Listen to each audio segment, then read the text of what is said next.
अस्सलामुअलैकुम। हमारे चैनल बिया और माला पर खुशामदीद। अगर आप हमारे इस चैनल पर पहली दफ़ा आए हैं या आपने अभी तक सब्सक्राइब नहीं किया तो बिया और माला को सब्सक्राइब करना ना भूलिए। सच ही कहते हैं, औरत के सब रिश्ते मर्द से वाबस्ता हैं। बिना मर्द की वाबस्तगी के वो बिल्कुल अधूरी है।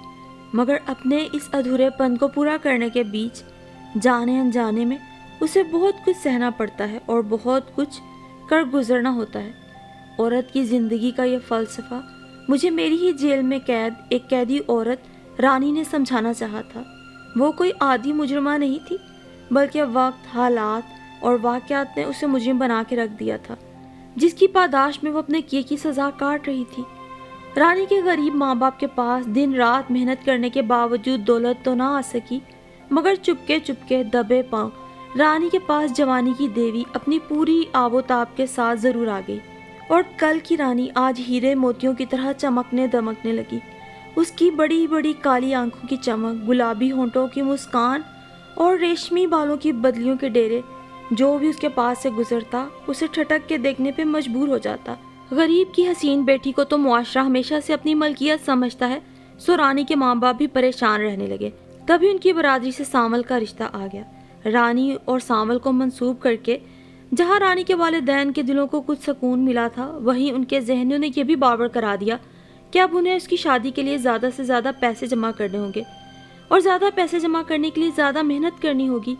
इसलिए उसके माँ बाप ने फैसला किया कि रानी भी अब उनके साथ मिलकर मेहनत करे। आखिर को ये उसके मुस्तकबिल के लिए ही तो किया जा रहा है। लिहाजा अब माँ बाप रानी को भी अपने साथ बड़ी हवेली काम पर ले जाने लगे थे। मगर रानी के वालिदैन का यह फैसला सिरे से गलत साबित हुआ, क्योंकि बड़ी हवेली से रानी एक बड़ा इल्ज़ाम और एक बड़ा दाग लेकर जेल की चार दीवारी तक पहुंच गई थी, जहां उसे पूरे 3 साल की कैद काटनी थी। बेशक रानी ने कोई जुर्म नहीं किया था, मगर यह जुर्म क्या कम था कि वो गरीब भी थी और खूबसूरत भी, जवान भी और एक मेहनत कश की बेटी भी। रानी पर चोरी का इल्ज़ाम लगा था। हालांकि हवेली के बड़े चौधरी साहब, जो कि 2 बीवियों के शोहर और 5 बच्चों के बाप थे, उस जालिम ने रानी की मताए हयात, जो उसकी कुल कायनात थी, उसे गरीब जानकर लूट ली थी। अपनी आबरू गवा कर अब कहाँ जाती? वो तो अपने मालिक की इस वहशत के बाद जैसे सकते में आ गई थी। और फिर अदालत तक बात चली गई, जहाँ चौधरी साहब की शान और शौकत, हवेली की चमक दमक के सामने गरीब का सच कमजोर पड़ गया। रानी ने अपनी मिनमिनाई आवाज में अपनी सफाइयाँ पेश करने की कोशिश की, मगर इंसाफ की कुर्सी पे बैठे जज और कटहरे में खड़ी रानी में ऊंच नीच का इतना फासला था कि इंसाफ के उस अलंबरदार के कानों तक रानी की सिसकियां, आहें और सच कुछ भी ना पहुंच सका। उधर रानी के वालिदैन बड़े चौधरी साहब के सामने खड़े रो रहे थे। उन्होंने उसके सामने हाथ भी जोड़े, रहम की दरख्वास्त की, लेकिन बड़े चौधरी साहब के वकील ने उनके इस अमल को रानी के खिलाफ ही इस्तेमाल करके उसे पुख्ता गुनाहगार साबित कर दिया। और फिर हमेशा की तरह दुनिया का वही कानून, जिसकी लाठी उसकी भैंस, जिसके पास जितना पैसा, जितना असरो रसूख होगा, वो उतना ही बड़ा कानून का खरीदार होगा। चुनाचे यहाँ भी बड़े चौधरी साहब के असरो रसूख और दौलत की चमक दमक ने खूब काम दिखाया और रानी पर इल्ज़ाम साबित हो गया कि उसने अपनी शादी के लालच में और फिर अपने वालिदैन की मिली भगत से बड़ी चौधराइन का लाखों मालियत का जेवर चोरी कर दिया। और इसकी पादाश में रानी को 3 साल की कैद बामुशक्कत की सज़ा सुना दी गई। और फिर शुरू में तो सामल रानी से मिलने जेल आता रहा। उसकी मंगेतर थी, उसकी महबूबा थी। बेचारा अपने दिल के हाथों मजबूर था, क्या करता। मगर फिर एक रोज़ जब उसे रानी के जेल में हामला होने की खबर मिली, तो फिर वो कभी जेल ना आया। उधर रानी की माँ ने बहुत हौसले से अपनी बेगुनाह बेटी पर गुजरी क़यामत के बाद इस नई क़यामत की खबर सुनी। फिर खामोशी से उठी और जिस रास्ते से वो मुलाकात के लिए आई थी, बोझल कदमों से उसी रास्ते पे वापस चली गई। गरीब पे टूटने वाली आफत और क़यामत उसे यूं ही खामोश और बेबस कर दिया करती है। और फिर रानी की माँ को गए वो 3रा दिन था जब अचानक सामल उससे मिलने आया। रानी, आज से तो अपनी अम्मा बाबा का इंतज़ार ना करना, क्योंकि वो अब तुझसे मिलने ना आ सकेंगे। रानी ने बेचैन होकर सामल के चेहरे की तरफ देखा। उसके चेहरे पे छाई उदासी, बड़ी हुई शेव और सूजी हुई आंखों ने उसे सब कुछ समझा दिया। مگر نہ جانے وہ اس وقت کیوں اتنی ظالم ہو گئی تھی کہ وہ ہر بات صاف صاف سننا چاہ رہی تھی، بالکل جیل کے فیصلے کی طرح۔ سانول نے اسے بتایا کہ جب اماں نے بابا کو اس پہ گزرنے والی قیامت کے بعد آنے والی اس نئی قیامت کی خبر دی تو بابا نے بیٹھے بیٹھے اس دنیا سے منہ موڑ لیا، اور اماں ذرا زیادہ سخت جاں تھی، اس لیے وہ ایک دن اور اس بے حس ظالم دنیا میں سانس لیتی رہی۔ مگر جب ہم بابا کو دفنا کر گھر لوٹے تو ہمیں اماں کے لیے دوبارہ قبرستان جانا پڑا۔ سانول یہ سب بتا کر واپس جا چکا تھا اور رانی وہیں زمین پر بیٹھی روتی رہی۔ اماں ابا کے سوا اس بھری دنیا میں اور اس کا تھا بھی کون؟ اور پھر اپنے پیاروں کے اتنی جلدی اس بھری دنیا میں اسے اکیلے چھوڑ جانے پر اس کی جو حالت تھی، اسے تو ایک کندھا بھی دستیاب نہ تھا جس پہ سر رکھ کے آنسو بہا لیتی۔ زخم کتنا بھی گہرا کیوں نہ ہو، وقت ہمیشہ اس پہ مرہم کا کام کر دیا کرتا ہے۔ اور پھر وقت گزرتا رہا۔ رانی نے جیل کے اسپتال میں ہی ایک لڑکے کو جنم دیا تو جیسے اس کی زندگی واپس معمول پر آ گئی۔ بس فرق صرف یہ تھا کہ اب اس کا بچہ بھی اس کے ساتھ تھا۔ رانی ہر ماں کی طرح اپنے بچے کا خیال رکھتی، اپنی رگوں کا خون اپنے بچے کے جسم میں اتارتی، راتوں کو اسے تھپک تھپک کے سلاتی۔ اکثر خاموش راتوں میں کبھی کبھی لوری کی آواز بھی سنائی دیتی تھی، مگر ان سب میں ایک گرم جوشی اور ایک والہانہ پن کی کمی تھی۔ اس کے انداز میں کوئی چاہت، کوئی تڑپ نہیں ہوتی تھی، بہت لیا دیا مشینی انداز۔ اور ہم سب یہ سمجھتی تھیں کہ شاید یہ ہمارے آس پاس کے ماحول کا اثر ہے کہ جیل اور گھر کے ماحول میں فرق تو ہوگا، مگر رانی کچھ نہ کہتی۔ جوں جوں رانی کی رہائی کے دن قریب آ رہے تھے، ہم سب فکر مند تھے کہ اب رانی کہاں جائے گی۔ میں کئی بار رانی سے کہہ چکی تھی کہ وہ مجھے سانول کا پتہ دے دے تاکہ میں اس سے بات کر سکوں، شاید کوئی راہ نکل آئے، مگر وہ مجھے کوئی جواب نہ دے پا رہی تھی۔ میرے خیال میں وہ خود ہی کوئی فیصلہ نہ کر پا رہی تھی کہ اسے کیا کرنا ہے۔ پھر ایک دن اچانک سانول خود ہی آ گیا۔ رانی کو ملنے سے پہلے میں نے خود اسے اپنے آفس میں بلایا اور آنے کی وجہ پوچھی تو اس نے بتایا کہ اسے اندازہ تھا رانی کی سزا مکمل ہونے والی ہے، اس لیے ہماری آئندہ زندگی کے بارے میں مجھے اس سے کچھ بات کرنی تھی۔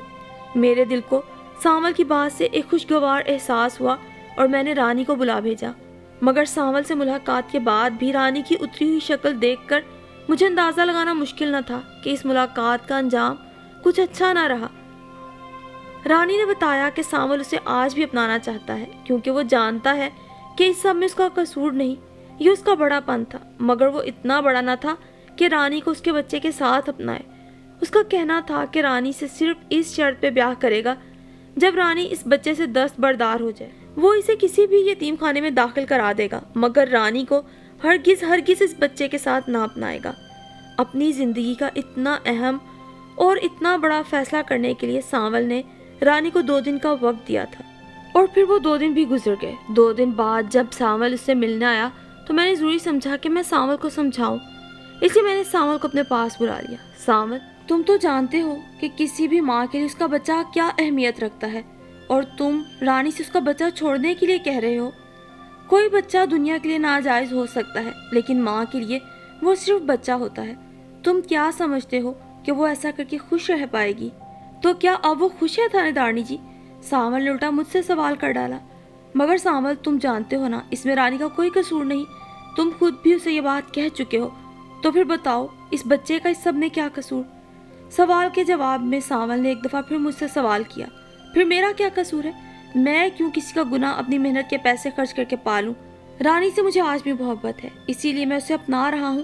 یہ میرا وعدہ ہے کہ میں تمام عمر کبھی بھی اسے اس بات کا تانا بھی نہ دوں گا، بلکہ کوشش کروں گا کہ اسے یہ وقت کبھی یاد بھی نہ آئے۔ وہ میرے دل کی رانی بن کر میرے گھر پہ راج کرے گی، مگر اس بچے کے لیے میرے گھر میں کوئی جگہ نہیں، میں اس بچے کو نہیں پال سکتا۔ آپ رانی سے پوچھ کے مجھ کو بتا دینا، وہ میری زندگی میں بہت اہمیت رکھتی ہے، میرے دل میں آج بھی اس کے لیے وہی عزت، قدر اور مقام ہے۔ میں اسی جیل سے رانی کو رخصت کر کے اپنے گھر لے جاؤں گا، یہیں آپ کے سامنے اس جیل میں نکاح کروں گا میں اس سے، مگر میری شرط اپنی جگہ قائم رہے گی۔ یہ کہہ کر سانول چلا گیا۔ رانی دروازے کے پیچھے کھڑی یہ سب سن رہی تھی۔ اس کا سانول کے سامنے نہ آنا اس بات کی دلیل تھی کہ وہ ابھی کوئی فیصلہ نہیں کر پا رہی۔ اور پھر میں نے جب رانی سے پوچھا، رانی اب تم کیا کرو گی، تو رانی نے مجھے بڑا عجیب سا فیصلہ سنایا۔ مگر تم تو اپنے بچے کو ایسے پال رہی تھی جیسے تم کوئی فرض ادا کری ہو، اس میں کوئی محبت نہیں تھی۔ جب یہ بچہ تمہارے لیے خود ایک بوجھ ہے تو کیوں اسے اپنی زندگی کی سب سے بڑی رکاوٹ بنا رہی ہو؟ یہ بچہ کسی بھی یتیم خانے کو دے دو، मेरी बात सुनकर रानी की आंखों में आंसू आ गए और एकदम तड़प के बोली, नहीं, मैं ऐसा नहीं कर सकती। अब मैं अपने बच्चे को मोहब्बत और गर्म जोशी से पालूंगी, क्योंकि अब मैं एक बार फिर जी उठी हूँ। आपने सुना नहीं सावल ने क्या कहा? वो भी मुझे पहले दिन की तरह चाहता है। उसको मेरी मासूमियत पे पूरा यकीन है और उसे यकीन है कि सब में मेरा कोई कसूर नहीं। मैं उसके लिए बिल्कुल पहले जैसी पाक साफ रानी हूँ। मोहब्बत में बड़ी अजीब ताकत होती है और मोहब्बत से भी ज़्यादा ताकत एतबार में होती है, और मेरी ज़ात पे खोया ये एतबार आज सावल की बातों ने मुझे फिर से वापस दिला दिया है। और औरत सिर्फ मोहब्बत लेना ही नहीं जानती, मोहब्बत देना भी जानती है। औरत तो पैदा ही कुर्बान होने के लिए हुई है और यही उसका अरमान और खुशी होती है कि वो किसी प्यारे रिश्ते पे कुर्बान हो जाए।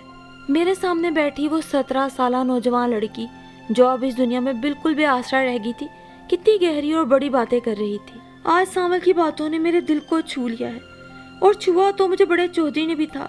रानी का चेहरा कुछ तन गया और बोली, उसने छुआ नहीं बल्कि छीना था, और जब कोई मर्द किसी औरत से उसका कुछ छीनता है, खा मोहब्बत, एतबार, इज्जत या उसके मासूम ख्वाब, तो वो एक तरह से मर जाती है, बिल्कुल कोमा के मरीज की तरह। वो भी कोमा में चली जाती है।